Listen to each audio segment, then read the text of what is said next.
ॐ पूर्णमदः पूर्णमिदं पूर्णात् पूर्णमुदच्यते पूर्णस्य पूर्णमादाय पूर्णमेवावशिष्यते। ॐ शान्ति शान्ति शान्तिः। शङ्करं शङ्कराचार्यं केशवं वादरायणं सूत्रभाष्यकृतौ वन्दे भगवन्तौ पुनः पुनः। ईश्वरो गुरुरात्मेति मूर्तिभेदविभागिने व्योमवद्व्याप्तदेहाय दक्षिणामूर्तये नमः। ॐ शान्ति शान्ति शान्तिः।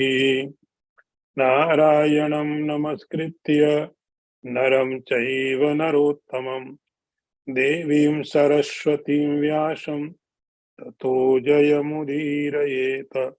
ॐ शान्ति शान्ति शान्तिः।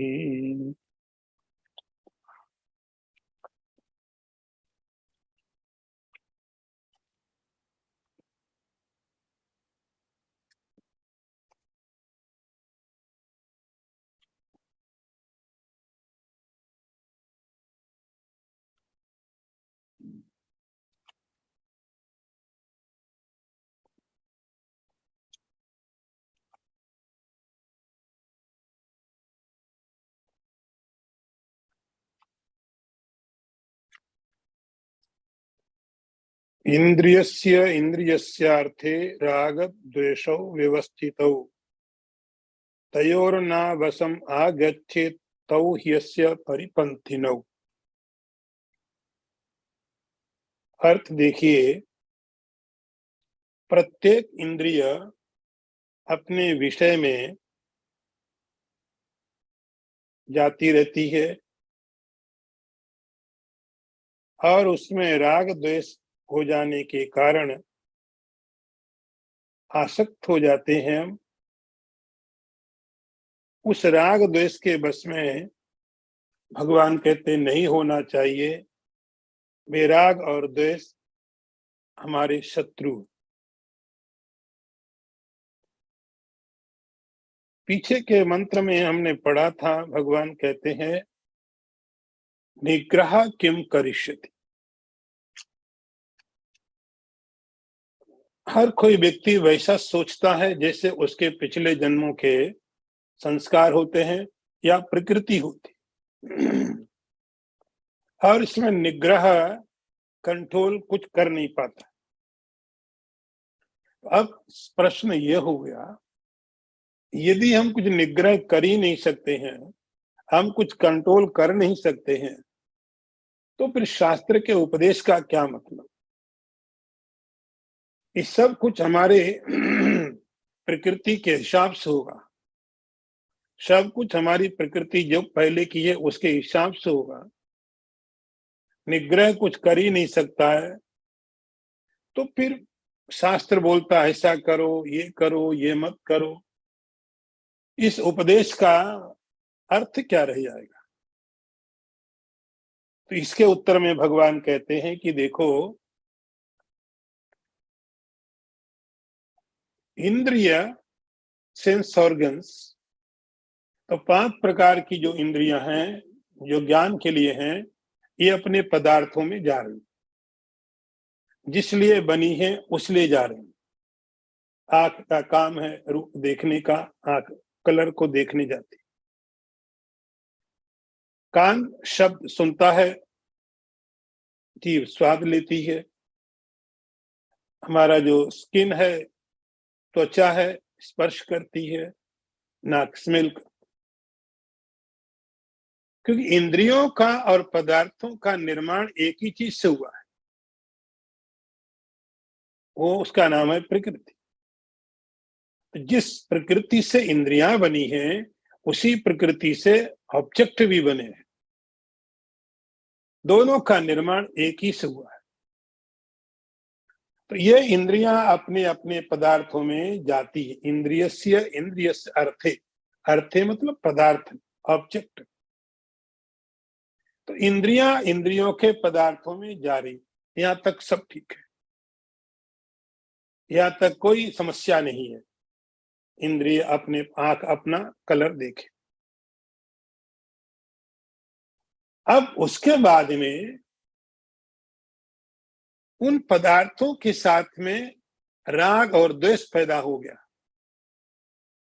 समस्या यहां से पैदा हो। आंख किसी कलर को देखे, किसी रूप को देखे, कान किसी शब्द को सुने, कोई समस्या नहीं।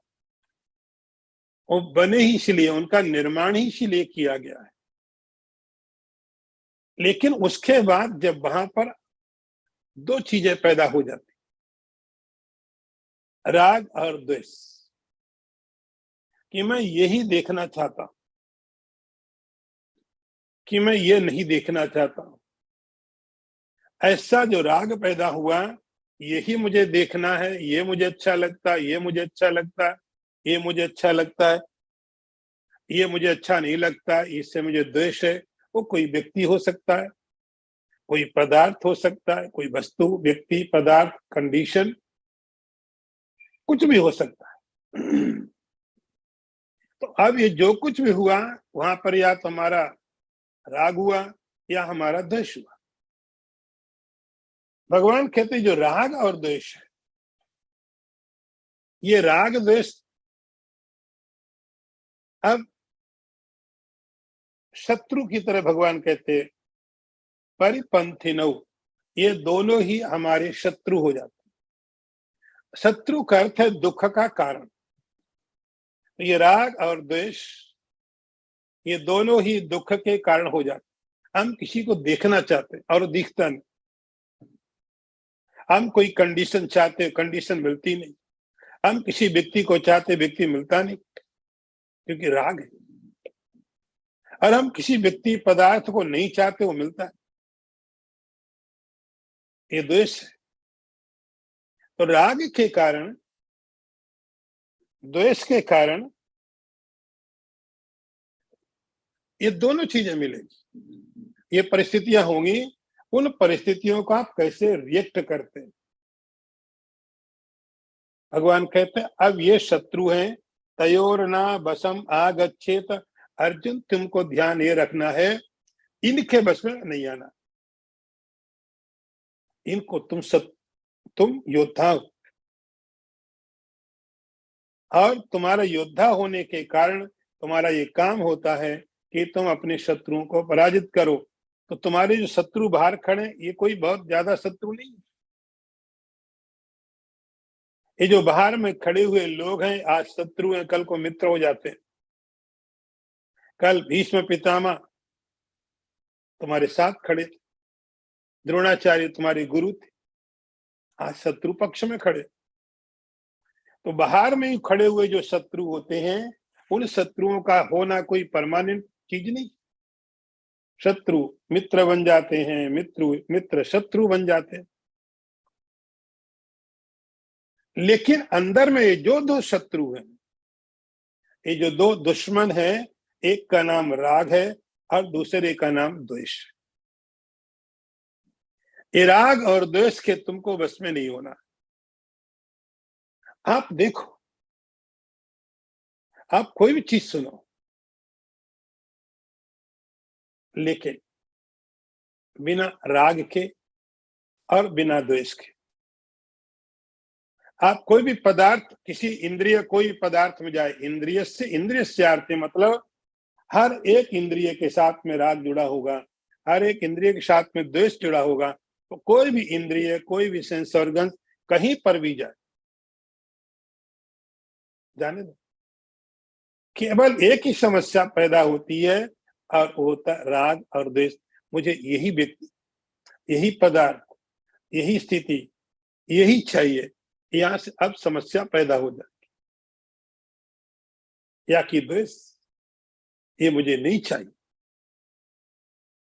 तो भगवान कहते हैं कि राग और द्वेष के कारण आप मत देखो, देखो आप सुनो, कितनी कठिन बात भगवान ने कह दी। हम तो सोच भी नहीं सकते कि बिना राग के भी देखा जा सकता। हम तो सोच भी नहीं सकते बिना द्वेष के भी किसी को दूर किया जा सकता।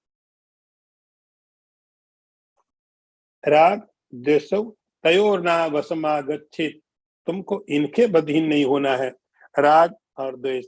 उसके बाद हर एक इंद्रिय प्रिय। तो ध्यान रहे, हमारे पिछले प्रकृति के कारण हमारे मन में विचार आएंगे, लेकिन उन विचारों को आप राग द्वेष के रूप में मत बदलने देना।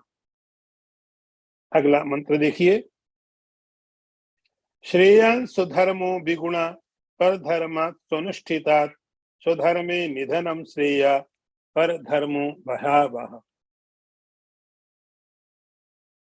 भगवान कहते ही अर्जुन, अपना स्वधर्म यदि गुणों से रहित हो और दूसरे का जो धर्म है वो बड़ा गुणवान दिखाई पड़ता हो, तो भी ही अर्जुन अपने धर्म में मरना सही है। दूसरे का धर्म बहुत भयावह, अच्छा नहीं होता है।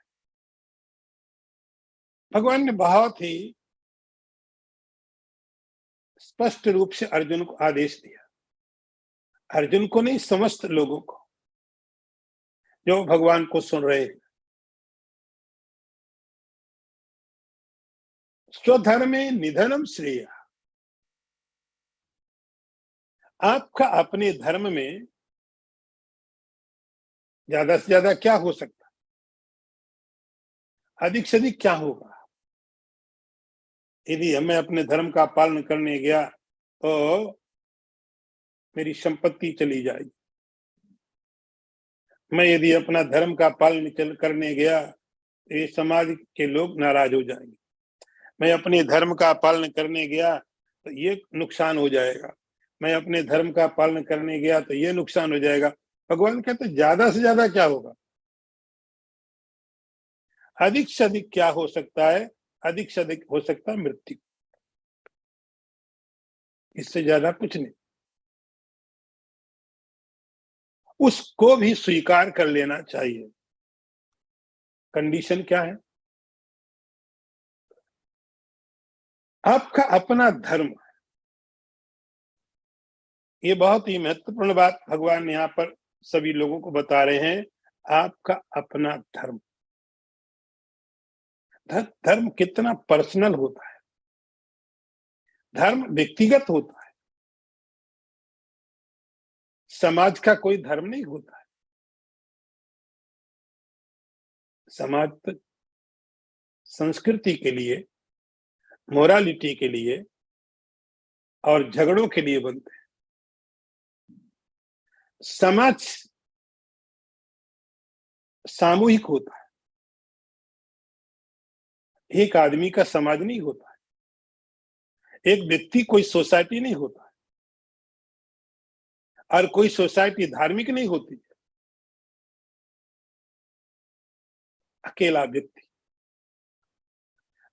व्यक्ति वो या तो धार्मिक हो सकता है या अधार्मिक हो सकता है। धर्म व्यक्तिगत है, बिल्कुल पर्सनल है, एकदम पर्सनल है। आपका पड़ोसी कैसा है, आपका भाई कैसा, आपके परिवार के लोग कैसे हैं, आपकी सिस्टर, मदर, ब्रदर, वो कैसे हैं, आप उनको फॉलो धर्म में नहीं कर सकते। आपकी अपनी मेंटल कंडीशन, आपके अपने बॉडी स्ट्रक्चर, आपके अपने पिछले संस्कार, ये सब मिलकर के आपको धर्म करने के लिए एक व्यक्ति पर्सनालिटी मिलती है। दुर्योधन भी उसी जगह है, युधिष्ठिर भी वहीं पर है। दोनों में फर्क देखो, रावण भी वही है, विभीषण भी वही है। तो धर्म कोई समाज का नहीं होता, धर्म कोई परिवार का नहीं होता, आप सोशल चीजें कर सकते हो, परिवार में, समाज में सोशल एक्टिविटी हो सकती, कोई कल्चर हो सकता, कोई मोरल हो सकता, लेकिन रिलीजन, धर्म हर व्यक्ति का अपना व्यक्तिगत है, हर व्यक्ति का अपना। इसलिए भगवान कहते स्वधर्म, समाज का धर्म नहीं, भगवान कह रहे स्वधर्म, आपका अपना धर्म, आपका अपना धर्म। स्वधर्मी निधनम स्वधर्मो विगुणा। अब मेरे अपने जो पास्ट की चीजें हैं, मेरा अपना जो सब कुछ है मेरे साथ जो लेके मैं चल रहा हूं, तो धर्म का अर्थ होता है कि जो रास्ता आपको इजी पड़ता है। धर्म कठिन नहीं है, धर्म कॉम्प्लिकेट नहीं है, कॉम्प्लिकेट हम बनाते हैं। या तो हम या हमें कुछ ऐसे लोग मिलते हैं जो धर्म को कॉम्प्लिकेट कर देते, लगता कितना कठिन काम करना पड़ रहा है, कितना मुश्किल का काम है। भगवान कहते नहीं, मुश्किल का काम वो नहीं है, मुश्किल का काम वो है जो आप अभी कर रहे हो, ये बहुत कठिन काम है। धर्म तो आनंद है, रिलैक्सेशन, धर्म तो सहज है, स्वभाव है, स्वरूप है।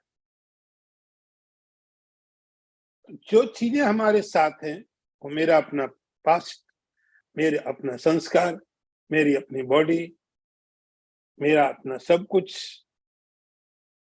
जरूरी नहीं कि जो मेरे साथ है वो मेरे भाई के साथ, मेरे पिता के साथ, पत्नी के साथ, एक परिवार में रह सकते हैं, फैमिली लाइफ इकट्ठी जी सकते हैं, समाज इकट्ठे रह सकता है, लेकिन धर्म, रिलीजन आपका एकदम व्यक्तिगत होता है। आपको देखना है आपका धर्म क्या है। हर व्यक्ति की जैसे बीमारी है, आपकी अपनी मेडिकल कंडीशन है, जरूरी है कि जो बीमारी आपको सबको हो। आप हेल्दी तो सब हेल्दी हो, आपका अपना नेचर है। भगवान कहते स्वधर्म, आपका अपना क्या धर्म, आपकी सोच क्या है। तो कई बार क्या हो सकता है, अब जैसे एक बड़े महात्मा थे, उनको रविदास बोलते थे, उनका नाम रविदास था। वो हमेशा ही उनका काम था लोगों के जूतों को सिलना, मोची का काम, मोची का काम करते थे और वही करते रहे। लोग जूते लाते थे, जूतों की सफाई करते थे, किसी के जूते फट जाते थे उनको सिल देते थे। धीरे धीरे धीरे धीरे उनका बहुत नाम हो गया, भगवान का दर्शन हो गया, नाम हो गया, तो बहुत लोग उनके पास आने लग गए, बड़े बड़े लोग आने लग गए। उन लोगों ने बोला अब आप क्यों करते हो, आपको दिक्कत क्या है, हम लोग है ना। उन्होंने बोला नहीं, मैं इसलिए नहीं कर रहा था कि मुझे पैसे कमाने थे, मैं इसलिए कर रहा था कि मुझे कुछ करना चाहिए और यही करना मुझे ठीक लगता है। पैसे के लिए पहले भी नहीं कर रहा था, मुझे ठीक लगता है, मैं कर रहा हूं। और यही सब करते करते मैंने परमात्मा का दर्शन किया।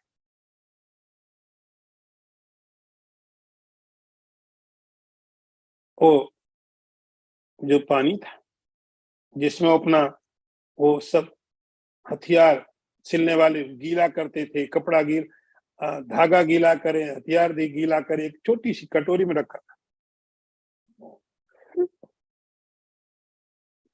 छोटी सी कटोरी थी। एक बार एक पंडित जी वहां से गए, उन्होंने बोला चलो आप तो बड़े भगत हो, गंगा स्नान करके आते। बोले मैं खाली नहीं, मैं बिजी हूँ, बोले नहीं, इतना समय तो निकालो। उन्होंने बोला, एक बहुत अच्छा उनका फेमस कोट हुआ, मन चंगा तो कठौती में गंगा। बहुत चला। जब भी पंडित जी वहां से जाए, उनको बात बोले, वो हमेशा वही बात बोल देते। वो बात पंडित जी को समझ में नहीं आई। इतना नजदीक गंगा के रह करके भी ये कैसा व्यक्ति, गंगा नहीं नहा सकते। एक दिन जब वो जाने लग गए, तो उन्होंने कहा ऐसा करना कि एक छोटा सा कॉइन मेरे पास है, ये जाके गंगा को दे देना। ठीक है। पंडित जी गए, गंगा के किनारे जाके स्नान किया और वो कॉइन हाथ में लेकर के डालने लगे। इतने में वहां से एक हाथ निकला, गंगा का हाथ था। गंगा ने कहा नहीं, ये मुझे दे दो, ये मैं ले लेती हूँ डायरेक्ट।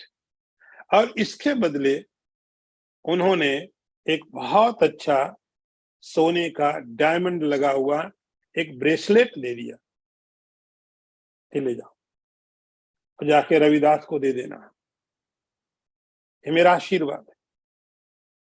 पंडित जी के मन में लालच आ गया। ये बात गंगा के हमारे बीच, वो घर में ले गए, बहुत कीमती है। जा करके ज्वेलर्स के पास जा करके बोला इसको बेचना है। ज्वेलर्स ने पैसे दे दिए, घर में आ गए, बड़ी अच्छी तरह रहने लग गए। थोड़े समय के बाद वो वहां का एक कोई सेठ था, बहुत बड़ा अमीर आदमी, उसने ज्वेलर क्या उसको देखा, उसने कहा नहीं ये तो मैं खरीदूंगा, तुमको जो पैसा चाहिए ले लो। उसने खरीद लिया। बहुत कीमती था, बहुत अच्छा था। एक दिन उसको देखा रानी ने, तो राजा को बोला नहीं मुझे चाहिए। राजा ने उस सेठ को बोला कि ये हमको चाहिए। राजा ने उस जो पैसा चाहिए ले लो, पैसा देके रानी ने ले लिया। राजा ने देखा बड़ा सुंदर, रानी ने पहना। रानी ने कहा ये तो एक है, एक और इसका मिलना चाहिए, दूसरा होना चाहिए, ढूंढो ये किसने किसके पास से आया है। तो राजा ने उस नगर सेठ को पकड़ा। उसने कहा मैंने ज्वेलर से खरीदा। ज्वेलर को पकड़ा, ज्वेलर ने कहा हमको तो पंडित जी देखे गए। पंडित जी को पकड़ा, बोले हमको गंगा ने दिया, गंगा ने दिया। गंगा ने कैसे दिया? रविदास के थ्रू दिया, रविदास को जाके मिला। दूसरा कड़म पानी से निकाल के दे दिया।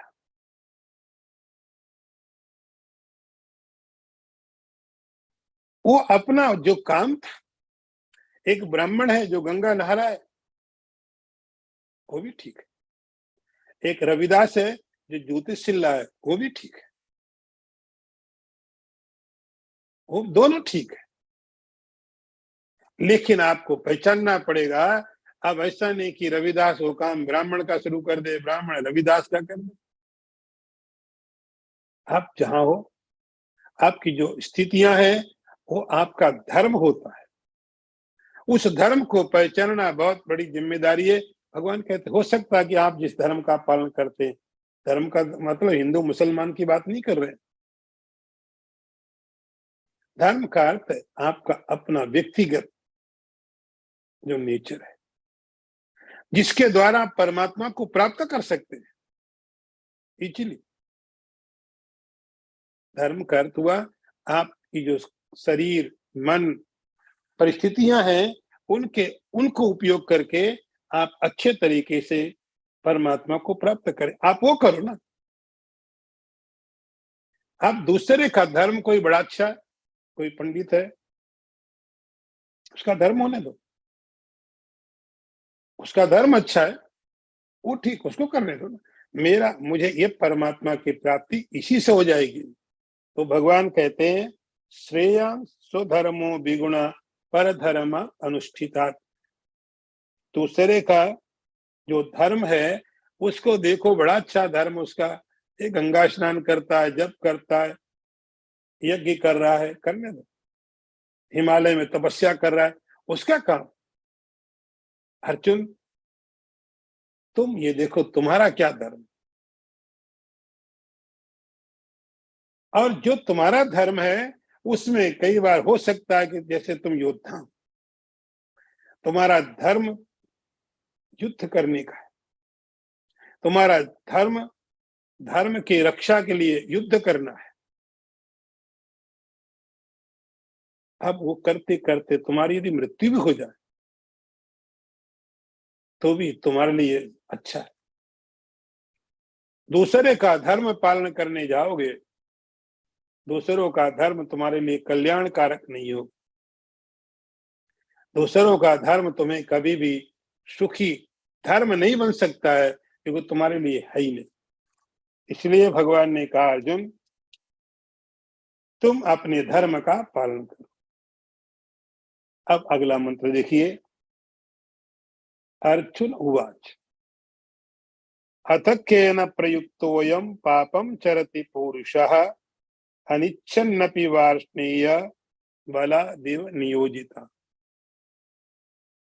अर्जुन के मन में एक सवाल है, हे कृष्ण। अथ इसके पश्चात एक क्वेश्चन, एक मन में विचार आया, किसकी प्रेरणा के कारण, किससे लगा हुआ यह मनुष्य कई बार न चाहते हुए भी जबरदस्ती लगाया हुआ सा कर्म करता है। अर्थ फिर समझ लेना, बहुत मनोवैज्ञानिक, बहुत ही महत्वपूर्ण एक क्वेश्चन अर्जुन का है। हे भगवान, कई बार ऐसा होता है कि हम नहीं चाहते हैं ये कर्म करें, हमें पता ठीक नहीं है, तो भी ऐसा लगता है कि कोई जबरदस्ती अंदर से बैठ के करवा लेता। वो कौन है? केन प्रयुक्त हो। अर्जुन का सवाल उस रूट पे है। पापम चरति पुरुष। अब अर्जुन के क्वेश्चन के नेचर को देखिए। अर्जुन पूछना क्या चाह रहा है? भगवान ने बोला तुम्हारा कर्म, तुम्हारा धर्म यदि अच्छा ना हो तो भी उसी को करना, दूसरे के धर्म के पीछे मत लग जाना, उसका धर्म बड़ा अच्छा है, हमको तो वही करना है। भगवान ने जब ये कहा तो अर्जुन के मन में एक सवाल है। बहुत बार ऐसा होता है, आप बड़ी संघर्ष में, दुविधा में होते हो, जो अर्जुन के साथ हुई, वो आपके साथ भी, सबके साथ होती है। वो दुविधा सबके साथ एक जैसी होती। दुविधा क्या है? सबको मालूम, ज्ञान की कोई कमी नहीं, कम से कम आज के समय में। आज के समय में तो ज्ञान ज्यादा है, यही परेशानी। आज के समय की समस्या वो नहीं है कि ज्ञान कम है। आज के समय की समस्या की ज्ञान मतलब इंफॉर्मेशंस बहुत है, इसी से कंफ्यूजन है। पुराने समय में लोगों को एक बात सीखने के लिए बड़े बड़े समय लगाने पड़ते थे, उसके बाद उनको एक कोई वाक्य, कोई कोट मिलता था सुनने को। अभी तो इतनी ज्यादा इंफॉर्मेशंस, इतने ज्यादा नॉलेज भरे पड़े हैं, वही प्रॉब्लम हो गए।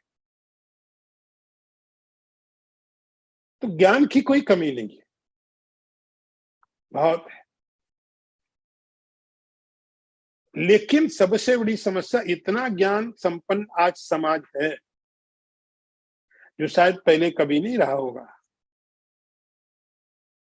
पहले लोगों को ज्ञान रहा होगा धर्म का, ईश्वर का, परमात्मा का, ज्ञानी रहे। आज का जो समाज है, इसके पास में इतने इंफॉर्मेशन इकट्ठे हैं, इतने, और इजीली अवेलेबल है, हर किसी की अप्रोच में कोई भी प्राप्त कर सकता है। ये नहीं पूछा जाएगा तुम ब्राह्मण हो कि शूद्र हो, वेद अवेलेबल है। तुमको अधिकार है कि नहीं, कोई क्वेश्चन नहीं है। सब तरह का ज्ञान अवेलेबल है, तो ज्ञान की समस्या नहीं। तो इतना ज्ञानवान समाज जो आज है, शायद इससे पहले हर तरह का ज्ञान समाज के पास नहीं रहा। लेकिन सबसे ज्यादा पतित समाज आज का है, हर तरह से ज्ञान संपन्न समाज है, ज्ञान की कोई कमी नहीं है, बहुत है। लेकिन इतना ज्ञान होने के बाद आज का जो व्यक्ति, आज की जो परिस्थितियां हैं, जो समाज, वो इतना गिरा हुआ है, इतना पहले नहीं गिरा था। ज्ञान पहले कम था, लेकिन जितना ज्ञान था वो ज्ञान उनके जीवन में चलता था। अभी ज्ञान बहुत है, लेकिन जीवन में नहीं है। मालूम सब है, आचरण में नहीं ला पाते। मालूम होने के बाद यदि कोई नहीं करता तो अपराधी है। अर्जुन कहता है केन प्रयुक्तोयम, बहुत बार हमको पता ये करना ठीक नहीं है, पाप है, गलत है, तो भी हम करते करते हाथ कांपते हैं, पांव साथ नहीं देते, स्ट्रगलिंग हो रहा है, माइंड साथ नहीं दे रहा है, ऑर्गन्स कहीं जा रहे हैं, बॉडी सपोर्ट नहीं कर रही है, तो भी हम करते। कौन है वो कराता है? अनिच्छन्नपि, अंदर से इच्छा नहीं है, अंदर से मन नहीं है, लेकिन कोई है कि जबरदस्ती जबरदस्ती जैसे करा रहा हो, अंदर से करने की इच्छा नहीं, लेकिन कोई फोर्सफुली लगा रहा है। ऐसा वो कौन है? अथ केन प्रयुक्तोयम पापम चरति पुरुषा, क्योंकि हर व्यक्ति को पता है कि जो कर्म किया जाता, कर्म का फल वही मिलता। यदि पाप करेंगे तो पाप का कर्म कभी भी अच्छा तो नहीं होगा। पाप करने में अच्छा लगता है, लेकिन पाप का फल भोगने में बड़ा दुख होता है। पुण्य करने में कष्ट होता है, लेकिन पुण्य का फल सबको चाहते हैं। तो क्यों हम पाप में प्रवृत्त होते हैं? क्यों हम पाप में प्रवृत्त होते हैं? यही तो आपको शास्त्र बताता, जो आपको मालूम पहले से। यही तो आपको धर्म के आचार्य लोग बताते, जो आपको पहले से मालूम। क्या नहीं पहले से मालूम? कुछ नया नहीं है। अनिच्छन्नपि वार्ष्णेय, हे कृष्ण, नहीं चाहते हुए भी कई बार हम उन कर्मों को करते हैं जिनको करना नहीं चाहिए, ना हम करना चाहते हैं, लेकिन करते हैं। ये अर्जुन का सवाल हुआ, क्या चीज है वो? क्या वो चीज जो हमसे करवा लेती? अब इसके अलग अलग डेफिनेशन लोग दे सकते हैं, अलग अलग लोगों के बताने के ढंग होंगे। हम क्यों स्ट्रगलिंग करते हैं? हमारा डिसीजन कुछ होता है, करते कुछ और है। करना कुछ और चाहिए, होता कुछ और है। उसका परिणाम होता है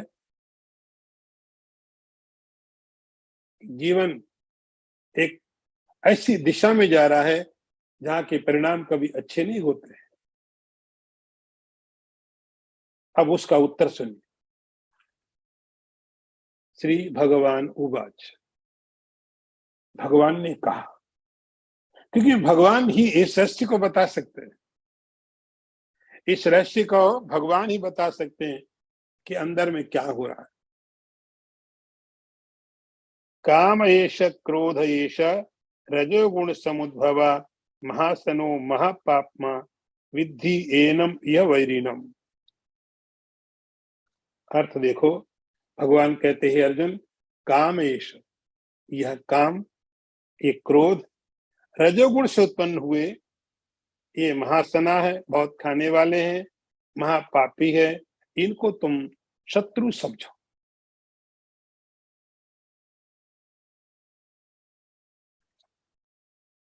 जब हमारे अंदर कोई विचार आता है, हमारे पिछले संस्कारों के कारण हम उसको कंट्रोल कर लेते हैं, हम उसको क्रिया में नहीं लाते हैं, विचार खत्म हो गया। भगवान कहते हैं कि जब कोई आप करना नहीं चाहते फिर भी करते हैं, उसके पीछे कारण क्या है? तो कारण है आपका राग, काम एष, क्रोध एष, डिजायर्स, काम, कामनाएं और क्रोध। ये दो बहुत ही महत्वपूर्ण पॉइंट भगवान दे रहे हैं। काम, डिजायर्स, इच्छाएं और क्रोध, ये दोनों किससे पैदा होते हैं? रजोगुण से। रजोगुण से हम सब जानते हैं कि प्रकृति के 3 गुणों से सृष्टि का निर्माण हुआ। प्रकृति के 3 गुण हमारे शरीर के प्रति भी कारण है और बाहर के पदार्थों के लिए भी कारण है। इन 3 गुणों से ही सब निर्माण हुआ है। इस 3 गुणों में से जो बीच का गुण है, जिसका नाम रजोगुण है, रजोगुण का काम क्या होता है? काम एष, क्रोध एष, कामनाएं, डिजायर्स पैदा करता है। ये मुझे चाहिए, ये मुझे चाहिए, ये मुझे चाहिए। अब मुझे एक बहुत बड़ा घर चाहिए, लेकिन मेरी सैलरी इतनी नहीं है। मुझे एक कार चाहिए, लेकिन मेरे पास पैसे नहीं है। तो मैं अपनी सैलरी से ईमानदारी से काम करके मैं नहीं कर सकता, लेकिन मुझे चाहिए। फिर मैं वो सब साधन देखूंगा। शास्त्र बोलेगा नहीं, धर्म पूर्वक तुम पैसे कमाओ, जो तुम्हारी ड्यूटी है, जो तुम्हारा काम है, उससे तुम पैसे कमाओ, वो तुम्हें सुखी करेगा। लेकिन हमारी इच्छा कहती नहीं नहीं, मेरे पास वाले के घर में भी है, उसके पास भी है, एक घर तो मुझे किसी भी कीमत पर चाहिए, एक गाड़ी तो मुझे चाहिए, एक फर्नीचर तो मुझे चाहिए। अब मेरी अपनी जो सैलरी है उससे संभव नहीं है, फिर मैं कुछ और सोचूंगा। ऐसा कुछ भी करने को तैयार हो जाऊंगा जो मुझे नहीं करना चाहिए, क्योंकि मुझे चाहिए। तो मुझे चाहिए तो फिर मैं वो सब कुछ करूंगा जिससे ये प्राप्त हो जाए। तो भगवान कहते हैं कि राग अंदर में जो डिजायर से कामनाएं हैं, वे कामनाएं हम नहीं चाहते काम करें तो भी करवा लेगी। आज कर लो। तो कामनाएं, जो इच्छाएं अंदर में बैठी हुई है,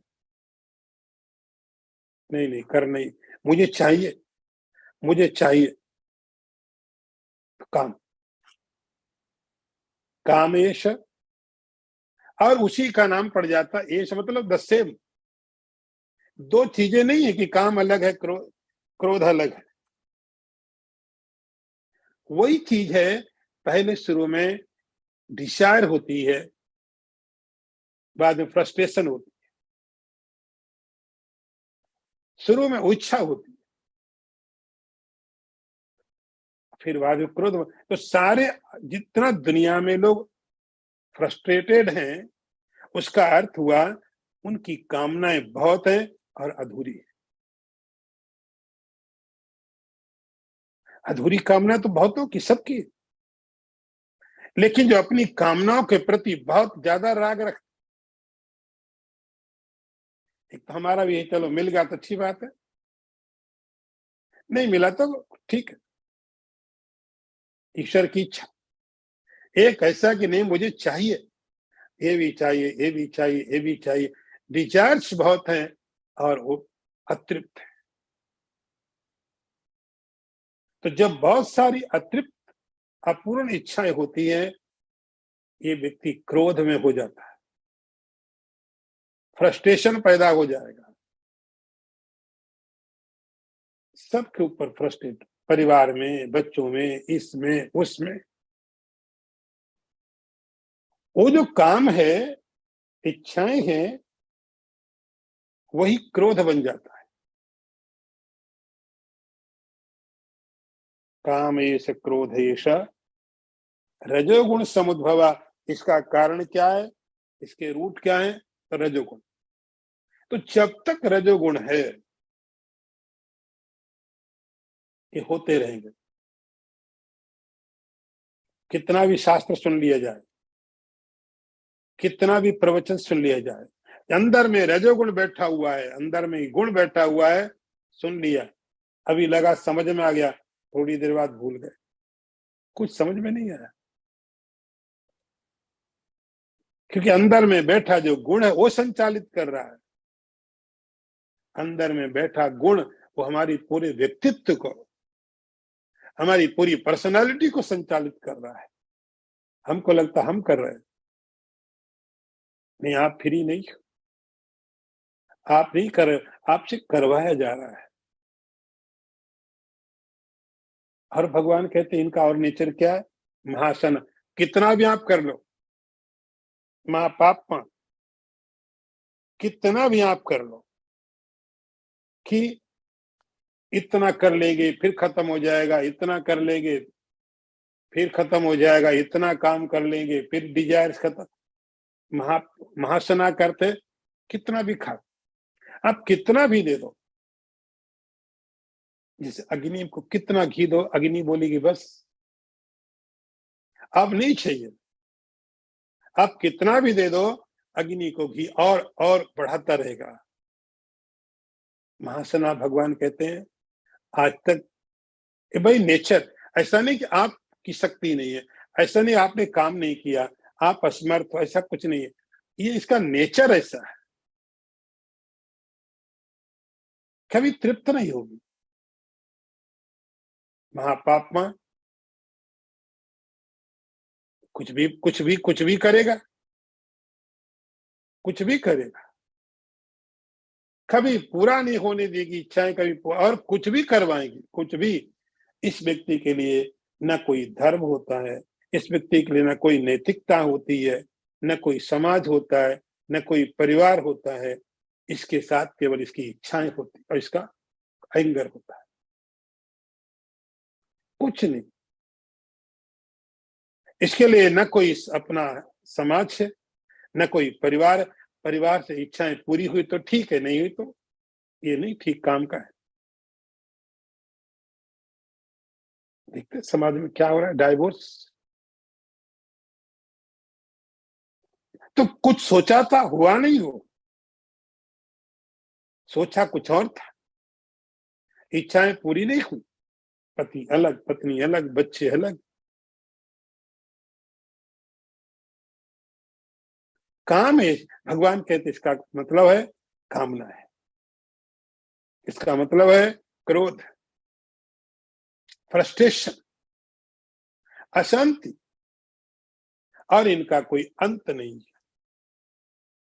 कि कितने समय तक इच्छाएं रहेंगी, आप पूरी कर लोगे, इनका वही नेचर, इनका इनका स्वभाव ऐसा है, इनका स्वभाव ऐसा है कि आप कितना भी इनको खिलाओ, आप कितना भी इनको दो, इनका पेट कभी भरेगा नहीं, इनका स्वभाव ऐसा। हे अर्जुन, विद्धि एनम वैरिनम, तुम इन दोनों को शत्रु समझो, ये तुम्हारे रियल इनेमी है, ये तुम्हारे सही में शत्रु है, इनके कारण ही शत्रु बनते हैं, इनके कारण ही मित्र बनते हैं, ये है। बाकी सब चीजें इनका रिफ्लेक्शन, बाहर के जो मित्र हैं, अंदर का आपका जो राग है उसका रिफ्लेक्शन पड़ता है, वो व्यक्ति आपका मित्र बन जाता है। अंदर में जो क्रोध है उसका रिफ्लेक्शन जहां पड़ता है आपका दुश्मन बन जाता है। बाहर कोई शत्रु नहीं है, बाहर कोई मित्र नहीं है, बाहर कोई अच्छा नहीं है, बाहर कोई बुरा नहीं है। हमारा जो राग है, हमको लगता है यहां से पूरा हो जाएगा, हमारी इच्छाएं यहाँ पूरी हो सकती हैं, हमको अच्छा लगने लगता है। हमें लगा हमारी इच्छाओं में बाधा है, वो शत्रु बन जाता है, द्वेष पैदा हो जाता है। एनम यह बैरिणम, इस शत्रु को तुम ठीक से देख लो। बाहर कोई शत्रु नहीं है। इस प्रकरण में भगवान ने पहले मंत्र में जो हम पढ़ रहे थे 34, उसमें भी परिपंथी लिखा हुआ है, राग द्वेष को बताया, राग द्वेष। यहाँ पर भगवान ने उनको काम और क्रोध नाम दिया है, काम और क्रोध। आप ठीक से देखो, भगवान कहते इसको देखो, ये जहां पर है बाकी सारे संसार में इसी का रिफ्लेक्शन पड़ता है। जब शत्रु लगते हैं इसका मतलब है आपका जो क्रोध है वो वहां पर रिफ्लेक्ट हो रहा है, आपका जो फ्रस्ट्रेशन है वो वहां पर रिफ्लेक्ट हो रहा है। पदार्थ, वस्तु, व्यक्ति, सवाल नहीं वो कैसा, अच्छा भी हो सकता है, खराब भी हो सकता है। नहीं, मेरे लिए क्यों खराब है, मेरे लिए क्यों अच्छा है? मेरे लिए इसलिए अच्छा है, मेरे लिए इसलिए खराब है, मेरा पर्सनल वहां पर मतलब है। और मेरा पर्सनल है, मेरा अपना राग, मेरा अपना द्वेष। इसलिए भगवान कहते एनम यह वैरिणम विद्धि, ठीक से पहचानो अर्जुन, ये तुम्हारे सही में शत्रु है, सही में तुम्हारे यही शत्रु है। दुर्योधन, भीष्म पितामह, कर्ण, ये सब तो बदलने वाले लोग हैं, एक कोई परमानेंट नहीं है। एनम, इसको ठीक से समझो तुम शत्रुओं को। अगला मंत्र देखिए, धूमेन ब्रियते मन्निर्यथा दर्शो मलिन च, यथो उल्वेन वृतो गर्भः तथा तेनेदम आवृतम। हे अर्जुन, जिस प्रकार से धुएं के द्वारा अग्नि ढक जाती है, मिट्टी के द्वारा शीशा कवर हो जाता है, उस गर्भ के द्वारा बच्चा आवृत हो जाता है, इसी प्रकार से यह भी राग द्वेष के कारण आवृत हो जाता है। यहां भगवान ने 3 एग्जाम्पल दिए इस बात को क्लियर करने के लिए।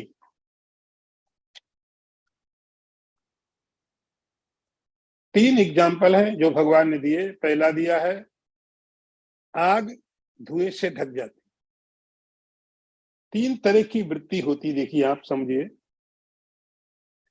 3 गुण जो चल रहे हैं, सत, रज और तम। कुछ इच्छाएं ऐसी होती हैं जो सात्विक होती है, कुछ इच्छाएं होती जो सात्विक होती, सत्व गुण के कारण होती।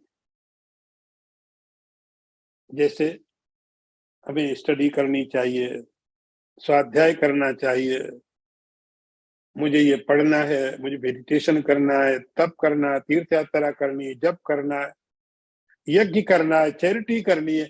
ये जो इच्छाएं हैं, इच्छाएं तो है ये, नो डाउट,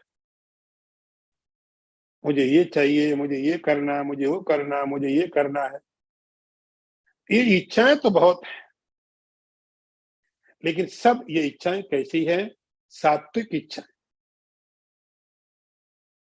इन इच्छाओं का उदाहरण भगवान ने दिया है जैसे आग को धुआं ढकता है। आपने कभी आग को ऐसे जलते देखा हो ईंधन में? यदि आपने हमेशा गैस में देखा तो you can not understand this. आग जब लकड़ी जलाई या ईंधन कुछ भी ऐसा जलाया और थोड़ा गीला है तो उसमें से धुआं निकलता है, आग ढक जाती है। यह हुआ सात्विक इच्छाओं का उदाहरण। धुआं आग को जरूर ढकता है, लेकिन ऐसा भी नहीं ढकता जिसे पता नहीं चले आग है। बल्कि कई बार तो क्या होता कि दूर से देख के मालूम पड़ता वहां पर आग है क्योंकि धुआं दिखाई पड़ रहा है। धुआं आग के प्रति प्रमाण हो जाता है। आग नहीं दिख रही है, और इतना ऐसा भी नहीं होता है, ये तो आप आसानी से हटा भी सकते हैं। थोड़ी हवा चलेगी, जैसे जैसे गर्मी बढ़ेगी और उसकी नमी दूर होगी, ईंधन की अपने आप आग प्रकट हो जाए। तो सात्विक जो इच्छाएं हैं, सात्विक जो इच्छाएं हैं वो धुआं की तरह है, आपके ज्ञान को ढकेगी, आपके अंडरस्टैंडिंग को जरूर कवर करेंगी, लेकिन वो इच्छाएं ऐसी होती है कि धीरे धीरे धीरे धीरे वो इच्छाएं आपके ज्ञान को और बढ़ाती, आसानी से दूर हो जाती है। आपको स्वाध्याय की इच्छा है, इससे आपका ज्ञान ढकेगा नहीं। इच्छाएं जरूर है, लेकिन इच्छा सात्विक है। मुझे मोक्ष प्राप्त करना है, मुझे शांति चाहिए। तो ये जो इच्छाएं हैं, ये इच्छाएं इस बात का सबूत होती है कि आप कॉन्शियस है।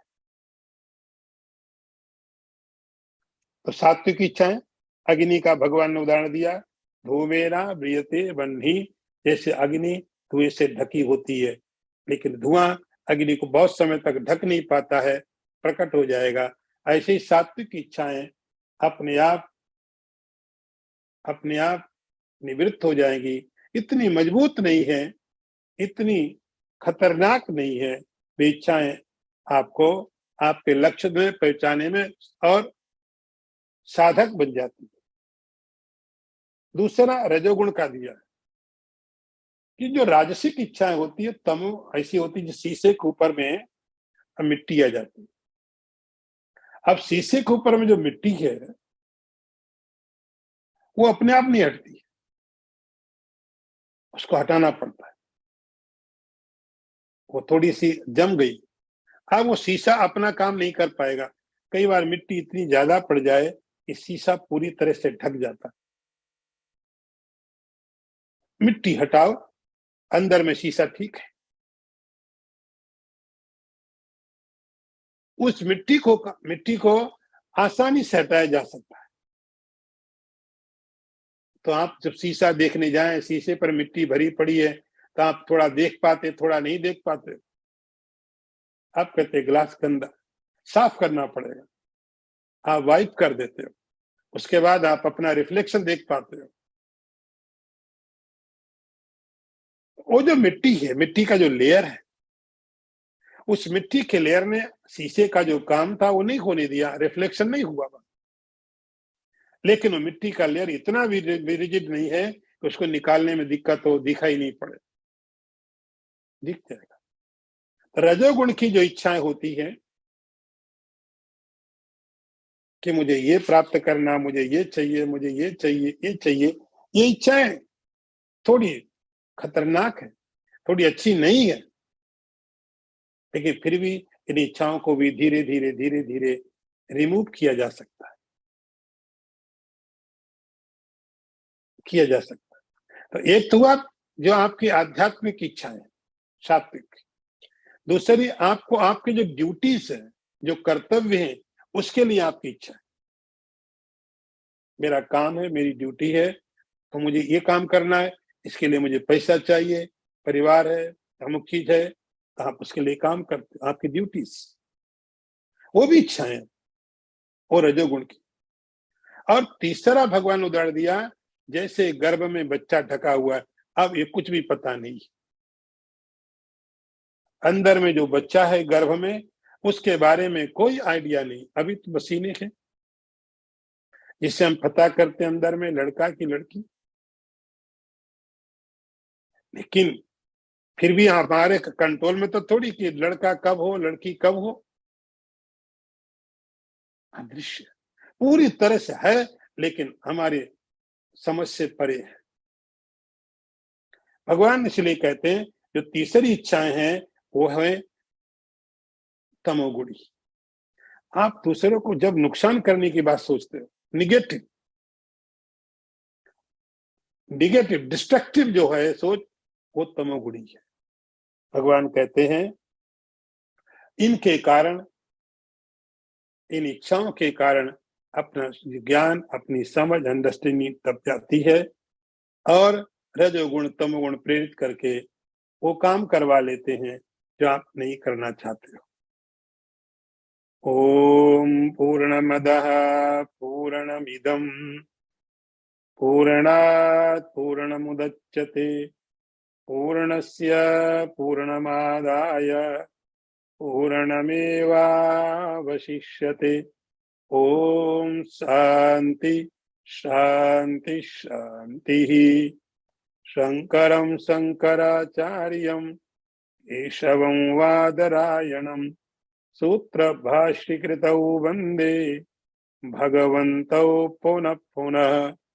ईश्वरो गुरुरात्मेति मूर्तिभेदविभागिने व्योमवद्व्याप्तदेहाय दक्षिणामूर्तये नमः।